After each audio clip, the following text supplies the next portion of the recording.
como o Sterling bateu de longe, ele vai jogar praticamente com a ponta direita. O Cirilo foi na bola, a bola foi na rede, mas foi na rede pelo lado de fora.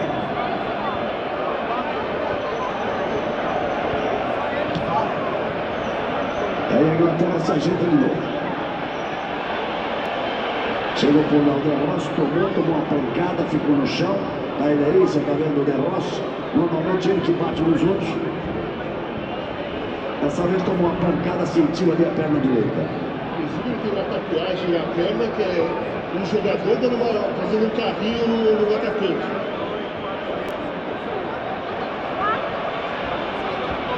Aí a Itália, Chiellini, Pirlo, Chiellini de novo. Quem chegou? Fazendo o corte em cima dele foi o Welbeck.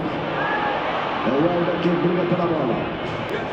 Sai da defesa, Paleta.